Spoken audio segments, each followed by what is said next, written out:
Hey everybody, mel0n here. Welcome back to another episode of the mel0n Review. Today we're going to be wrapping up part 2 of my review of the Raven Mousepads Mori V2. Now, as I talked about in my unboxing video, the Mori V2 is probably one of the most premium feeling mousepads I think I've ever tried here on the channel. And off of my first impressions, I was very impressed with the pad, but I wanted to see how the Mori was going to hold up over more long-term usage. And not to spoil too much, but the Mori V2 delivered more so than I think of any other pad I've tested on the channel so far. And this pad really surprised me. So I'm very excited to tell you guys all about the Mori V2 and why it is such a good control pad and why it's probably going to be my main control pad going forward. Now, before we get into it, I did want to say a big thank you to Raven Mousepads who were kind enough to send over the Mori V2 for review. I greatly appreciate it. And as always, this video will be fully subtitled and timestamps will be available down in the video description. All right, well, let's go ahead and get started. First off, we're going to talk about how the Mori V2 performed in game. All right, now in terms of in-game performance, the Mori V2 did perform extremely well overall. I will say that it is probably the slowest pad I've ever used, which does align with its control focused design,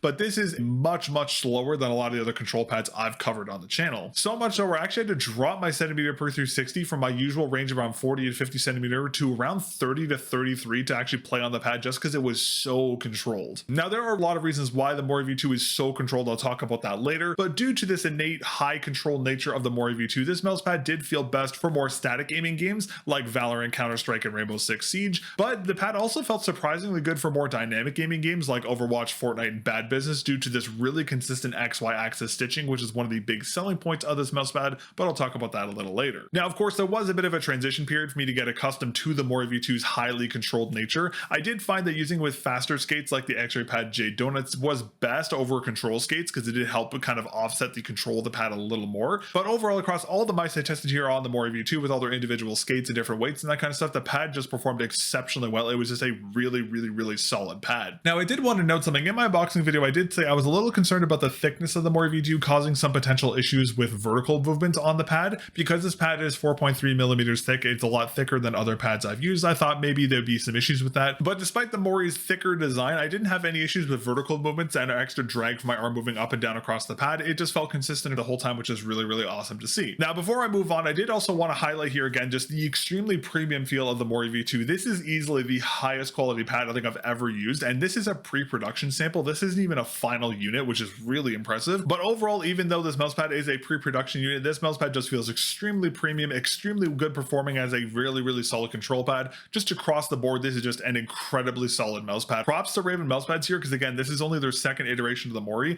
and they have knocked it out of the park with this pad. It just feels amazing across the board. All right, now as I mentioned before, the Mori V2 is a very controlled pad, probably the most controlled control pad I've ever used, and one of the biggest contributing factors to that is the softness of this pad. Now, as I mentioned before, this is a thicker pad coming in at 4.3 millimeters. The only other thick pad I've really covered on the channel was the Infinity Mice Control V2, which was 4 millimeters, and despite there only being a 0.3 millimeter difference between those two pads, the differencing of the control feeling compared to the Control V2 and the Mori V2 here is like two totally different pads. Now, because of this thicker design here on the Mori V2, this of course does have benefits as it makes the pad very controlled and gives this mousepad a very high degree of control variability, which we'll talk about in a moment, of course, but it does have some downsides, mainly in terms of skate compatibility, because dot skates are just not going to be usable on this pad. I had the same situation on the Infinity Mice Control V2 and the Shogun pads, where dot skates just couldn't compensate for the 4 millimeter depth of the pads, and we have the exact same situation here on the Mori V2, just the extra 0.3 millimeters, bringing the total thickness to 4.3 millimeters. Dot skates just can't account for that for the most part, so if you use dot skates, you'll commonly feel the bottom of your mouse rubbing up against the surface, which is unfortunate to see. So dot skates are probably going to be a write-off here on the Mori V2. However, donut skates and regular surface area stock skates worked completely fine across the board, which is nice to see. It is unfortunate that dot skates just aren't really usable on this pad, but that is pretty common for control pads like this, especially softer ones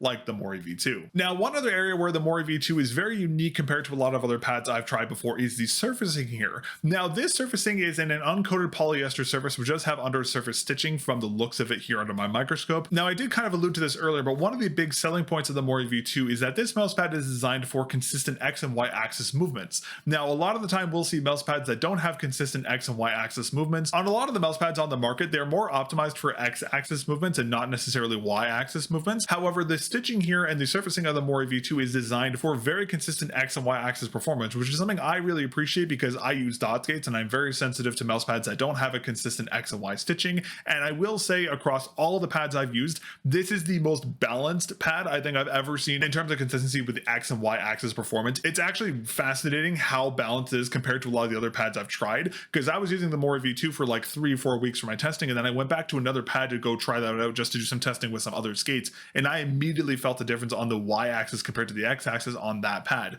So it is actually really impressive with how balanced this pad is, which made the Mori V2 perform really well in games where more heavy control pads don't traditionally really do as well, and which is really cool to see. But overall, the surfacing of the mouse pad is exceptionally solid. It is just very well stitched, very good quality. There's no slow spots, any unevenness with the entire surfacing. It is just exceptionally well designed, and again, this really consistent X and Y axis stitching is just a huge plus to this mouse pad, and it feels incredibly consistent, and it felt really great to use in game, as I mentioned before. Now, of course, when we talk about mouse pads, we have to talk about control variability, specifically on very soft pads like the Mori V2 here. Now, again, since this mouse pad is 4.3 millimeters thick, this probably has the widest range of control variability I've seen across all of my mouse pads. The closest to this mouse pad was, of course, the 4mm thick Infinity Mice Shogun and Control V2, but the Mori V2 has a much wider range than those mouse pads just due to the overall softness of this pad. But what I found is that control variability was the most usable on medium to heavier grips like claw grips or palm grips. For fingertip grips, you don't really feel the control variability of the surfacing of the Mori V2 nearly as much, just because there's nothing pushing the mouse into the surfacing.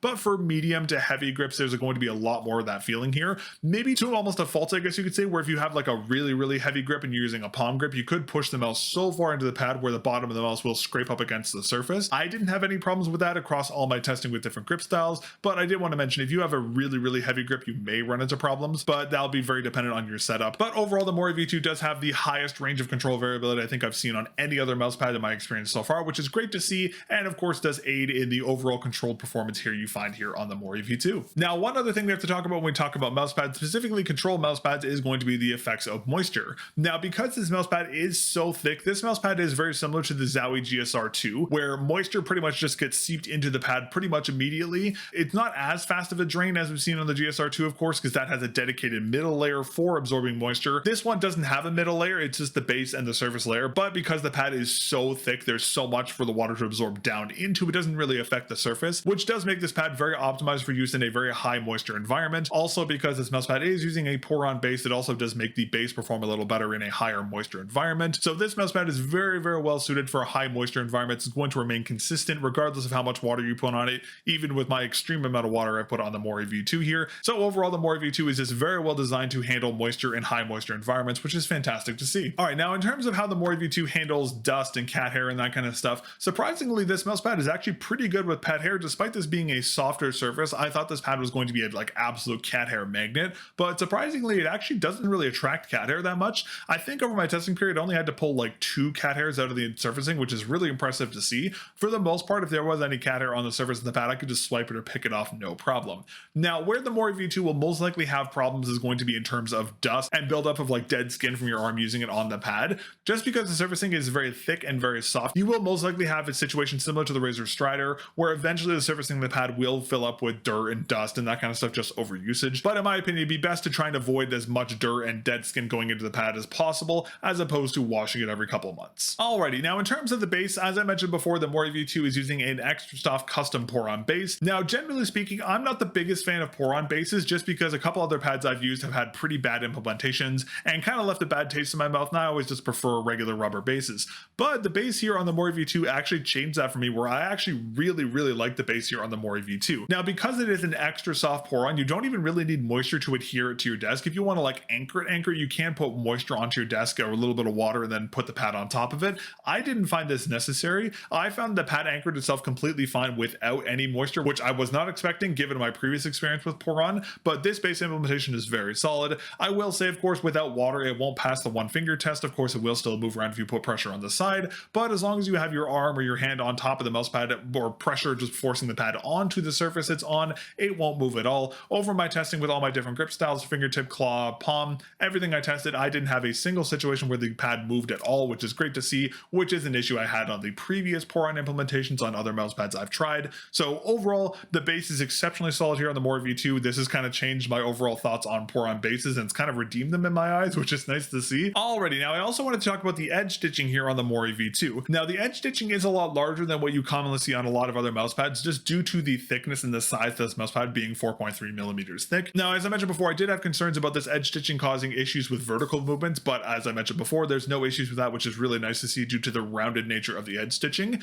Overall, the implementation is very solid. The only issue, I guess you could say I have with the edge stitching here on the Mori V2 is the fraying up at the top left corner of the pad. I did confirm with Raven Mousepads that this is going to be patched on the final release, so this will not be an issue on the final release. It's just here because I have a pre-production unit. Not that this is going to affect the pad's performance in any way, shape, or form. It's just like the end of the edge stitching, but it's going to be cleaned up for the final versions, and again, that was confirmed by Raven Mousepads. So if you pick up a Mori V2 for yourself, it's not going to have this fraying up at the top edge. But aside from this very, very minor thing here, the edge stitching implementation is very solid across the board. No issues with vertical movements or any kind of extra drag from moving your arm up and down across the edge of the pad. Overall, the implementation is very, very solid. Alrighty, and lastly, I wanted to talk about arm sleeve compatibility. Now, the Mori V2 is actually going to be very different from a lot of other mouse pads I've talked about on the channel before. Just because the surfacing of this mouse pad is so soft and it is a control pad, which means it's going to have a bit of a higher friction surface. I actually found that arm sleeves were actually worse on the surface of the Mori V2 than a lot of other pads I've tested. So much so where I commonly found that my wall hack sleeve, my Pulsar ES sleeve, my Focus Pro sleeve actually were higher resistance and higher friction than just using the mouse pad with a bare arm. So the Mori V2 is actually going to be the first pad I've ever covered on this channel where I'm going to recommend against wearing an arm sleeve on this pad. If you have an arm sleeve that has PTFE skates on the bottom of it, then it shouldn't be a problem, but traditional arm sleeves will negatively impact your experience here on the Mori V2. Now, of course, when I say extra friction, it's not that much extra friction, it's still usable, but from my experience using with a bare arm was significantly better, so arm sleeves are not recommended here on the Mori V2. Alrighty, well, in closing, what do I think of the Raven Mousepads Mori V2?